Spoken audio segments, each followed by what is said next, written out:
നമ്മൾ ഈയിടെയായി എന്നും പേപ്പറിൽ കാണുന്നത്, എന്നും ടി വിയിൽ കാണുന്നത്, സംസാരിച്ചിരിക്കുമ്പോഴോ അല്ലെങ്കിൽ വെറുതെ ഇരിക്കുമ്പോഴോ നടക്കുമ്പോഴോ പെട്ടെന്നൊരാൾ ബോധം കെട്ട് വീഴുന്നു, കുഴഞ്ഞു വീഴുന്നു. ഇത് ഒരു 80% ഹൃദയാഘാതം മൂലമാണ് ഉണ്ടാകുന്നത്. ഹൃദയത്തിലേക്കുള്ള രക്തക്കുഴൽ, കൊറോണറി ആർട്ടറി എന്ന് പറയും. അതിൽ ഈ ലൈഫ് സ്റ്റൈൽ ഡിസീസ് എന്ന് പറയുന്ന അതെറോസ്ക്ലെറോസിസ്, അതായത് കൊഴുപ്പിൻ്റെ അംശം, ഫാറ്റിൻ്റെ അംശം, ഈ ചെറിയ 3 മില്ലിമീറ്റർ 4 മില്ലിമീറ്റർ വ്യാസമുള്ള ആ രക്തക്കുഴൽ അടിഞ്ഞുകൂടി എപ്പോൾ വേണമെങ്കിലും ഒരു ഹൃദയാഘാതം ഉണ്ടാവുന്ന തരത്തിൽ പലർക്കും ബ്ലോക്ക് ഉണ്ടെങ്കിലും നമുക്ക് അതിനെപ്പറ്റി പുറത്തേക്ക് അധികം അറിയില്ല. ഒരു ഹിഡൻ എന്ന് പറയും, അസുഖമായിട്ട് കാണില്ല. പലർക്കും ഇത് ഹാർട്ട് അറ്റാക്കായി ഭവിക്കുന്നു. അപൂർവം ചിലർക്ക്, ഫോർ എക്സാമ്പിൾ തന്നെ പറയുകയാണെങ്കിൽ നമ്മുടെ പഴയ പ്രസിഡന്റ് അബ്ദുൽ കലാം സാർ കൊച്ചിയിൽ നിന്ന് ഡൽഹിക്ക് പോയി, ഡൽഹിയിൽ നിന്ന് ആസാമിൽ പോയി, ഒരു ഫംഗ്ഷനിൽ സംസാരിച്ച് നിൽക്കുമ്പോൾ സെക്കൻഡ്സിനുള്ളിൽ കുഴഞ്ഞു വീണ് മരിക്കാനുണ്ട്. ഇത് എന്നും പേപ്പറിൽ കാണുന്ന ഒരു അവസ്ഥയാണ്. അപ്പോൾ അതിനെപ്പറ്റി ഞാനൊരു പ്രോജക്റ്റ്, ഒരു സ്റ്റഡി നടത്തുന്നുണ്ട്. അതിനെപ്പറ്റിയാണ് ഞാൻ പറയുന്നത്. ഈ അതെറോസ്ക്ലെറോസിസ് ഞാൻ പറഞ്ഞ മാതിരി 60-65 വയസ്സിൽ കൂടുതലുള്ള, ഇപ്പോൾ നമുക്ക് 55 വയസ്സിൽ തന്നെ ഇതെല്ലാം ഈ അസുഖത്തിൻ്റെ വിഷമങ്ങൾ കാണുന്നുണ്ട്. പൊതുവെ പറയുകയാണെങ്കിൽ ആണുങ്ങൾക്ക് 60 വയസ്സ് 65 വയസ്സാകുമ്പോൾ ദേഹത്തിലെ പല ശുദ്ധരക്തക്കുള്ളും ഈ കൊഴുപ്പിൻ്റെ അംശം, കൊളസ്ട്രോൾ കൂടി ഏത് അവയവത്തിലേക്കാണോ രക്തോട്ടം കുറയുന്നത് ആ അവയവത്തിൻ്റെ, ഉദാഹരണത്തിനായി കാലിലേക്കുള്ള രക്തോട്ടം കുറയുകയാണെങ്കിൽ നമുക്ക് നടക്കുമ്പോൾ 1-2 കിലോമീറ്റർ നടന്ന ഒരാൾ പെട്ടെന്ന് ഒരു 1/2 കിലോമീറ്റർ നടക്കുമ്പോൾ ഈ കാലിൽ മസിൽ പിടിച്ച് വന്ന് ബുദ്ധിമുട്ടും ക്രാംസ് വന്ന് അവർക്ക് നടക്കാൻ പറ്റാവുന്നു. അതേമാതിരി തന്നെ തലച്ചോറിലേക്കുള്ള രക്തക്കുഴലാണെങ്കിൽ അത് തുടക്കത്തിൽ ചെറിയൊരു തലചിത്തൽമാരിയോ കയ്യിലൊരു തരിപ്പുമാരിയോ തോന്നാം. ഇതിനെ തുടർന്ന് ഒരു പക്ഷാഘാതം തന്നെ ഉണ്ടാകും. അതുമാതിരി തന്നെയാണ് ഹാർട്ട് അറ്റാക്ക്. സാധാരണഗതി പല അവയവങ്ങൾക്കും പല രീതിയിൽ പല അളവിലും ഉണ്ടാകുമെങ്കിലും കൂടുതലായിട്ടും 3 ഡൊമൈൻ എന്ന് പറയും, 3 സ്ഥലത്താണ് ഇത് കൂടുതലാവുന്നത്. ഒന്ന് ഈ കരോട്ടിഡ് ആർട്ടറി എന്ന് പറഞ്ഞ തലച്ചോറിലേക്ക് പോകുന്ന രക്തക്കുഴലുകൾ, 2 ഹൃദയത്തിലേക്ക് പോകുന്ന കൊറോണറി ആർട്ടറീസ്, 3 കാലിലേക്ക് പോകുന്ന രക്തക്കുഴലുകൾ, ഫിമറൽ ആർട്ടറി എന്ന് പറയും. ഞാനിപ്പോൾ ഈ രക്തക്കുഴൽ സംബന്ധമായിട്ടുള്ള പലതരത്തിലുള്ള ഓപ്പറേഷൻ ചെയ്യുന്ന ആളാണ്. അപ്പോഴെല്ലാം ഞങ്ങൾ ശ്രദ്ധിക്കുന്നത് ഹൃദയ സംബന്ധമായ എന്തെങ്കിലും രോഗിക്ക് പ്രശ്നമുണ്ടോ, അതായത് ഹൃദയത്തിലേക്കുള്ള രക്തോട്ടം ശരിയാണോ എന്ന്. എന്തെന്നാൽ ഈ വലിയ ഓപ്പറേഷൻ കഴിഞ്ഞ് രോഗിക്ക് ഹൃദയ സംബന്ധമായിട്ട് അതിൻ്റെ ബീറ്റിങ്ങിലോ പ്രഷറിലോ കുറവ് വന്നാൽ അത് വലിയൊരു ബുദ്ധിമുട്ടായിത്തീരും. അപ്പോൾ ഞാനിപ്പോൾ ഉദ്ദേശിക്കുന്നത് പലർക്കും ഒരു 55-60 വയസ്സ് കഴിഞ്ഞാൽ ചിലപ്പോൾ BP ഉണ്ടാവാം, പ്രമേഹത്തിൻ്റെ അസുഖം ഉണ്ടാവാം.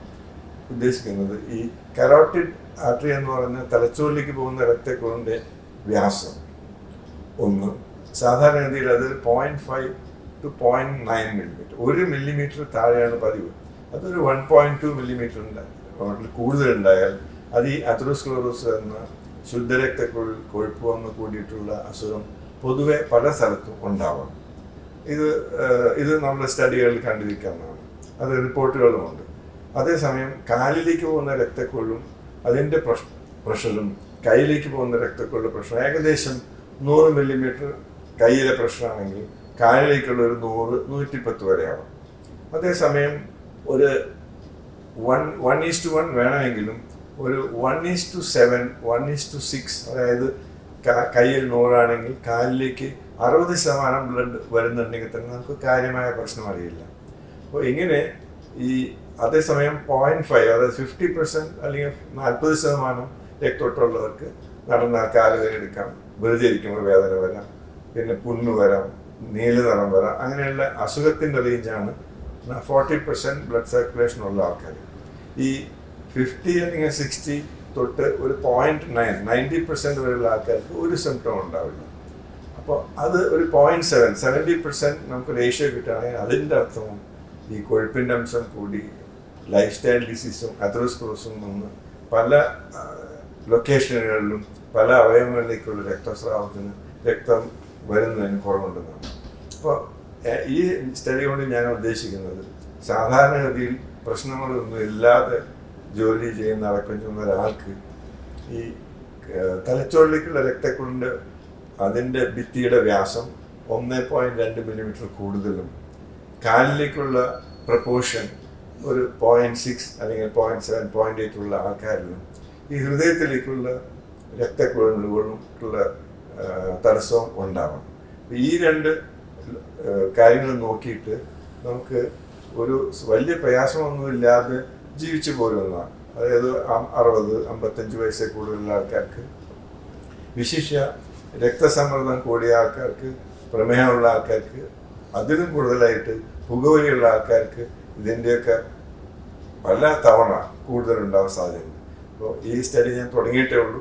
ഒരു 100 വെൽനസ് ക്ലിനിക്, പ്രിവെൻറ്റീവ് ക്ലിനിക്കിൽ സാധാരണ ചെക്കപ്പിന് വരുന്ന ആൾക്കാർക്ക് ഈ കഴുത്തിലെ രക്തക്കുഴലിൻ്റെ വ്യാസമല്ല അതിൻ്റെ തിക്നെസ്, പിന്നെ കാലിലേക്ക് പോകുന്ന രക്തക്കുഴലിൻ്റെ പ്രപ്പോർഷൻ കുറവുള്ള ആൾക്കാർക്ക് അവരെ ടെസ്റ്റ് ചെയ്തിട്ട് നമുക്ക് എത്ര പേർക്ക് ഈ ഹൃദയത്തിൽ അസുഖം ഒളിഞ്ഞു കിടക്കുന്നുണ്ടാവാം, അങ്ങനെ നമുക്ക് ഏതെങ്കിലും തരത്തിലൊരു ഫോർമുല സ്ഥിരീകരിച്ച് നമുക്ക് ഈ പെട്ടെന്നുള്ള കുഴഞ്ഞു വീണ് മരിച്ചു പോകുന്ന ഹൃദയാഘാതം മൂലം വരുന്ന ഈ അവസ്ഥ കണ്ടുപിടിക്കാനും അതിനെ തുടർന്ന് അത് ചികിത്സിച്ച്, എന്താണെന്ന് വെച്ചാൽ 50-55-60 വയസ്സുള്ള ആൾക്കാർ നമ്മുടെ ജീവിതത്തിൽ ഓരോരോ അവനവൻ്റെ മേഖലയിൽ വളരെ പ്രാഗൽഭ്യം തേടി ഒരു ഫാമിലി ഹെഡായി നമ്മുടെ സമൂഹത്തിന് വേണ്ട എല്ലാ തരത്തിലുള്ള സഹായങ്ങളും ഗൈഡൻസും തരുന്ന പൊസിഷനുള്ള ആൾക്കാർ.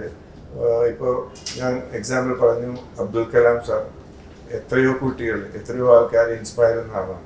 അദ്ദേഹത്തിൻ്റെ വിയോഗം നമുക്ക് ആ ഒരു പോയിന്റിൽ നിന്നാണ് ഞാൻ തുടങ്ങിയത്. ഈ രണ്ട് ടെസ്റ്റും ചെയ്ത് ഹൃദയത്തിലേക്കുള്ള രക്തക്കുഴലുകളിൽ അസുഖം ഉണ്ടോ എന്ന് അറിയാനുള്ള ഒരു സ്റ്റഡി ഞാൻ ചെയ്യുന്നു. തീർച്ചയായിട്ടും 1-2 കൊല്ലം കഴിഞ്ഞിട്ട് നിങ്ങൾ എന്നെ വിളിക്കുമ്പോൾ ഇതിൽ എന്തെങ്കിലും ഒരു ഉത്തരം തരാൻ പറ്റുമെന്ന് ഞാൻ വിചാരിക്കുന്നു. നമസ്തേ, താങ്ക് യു.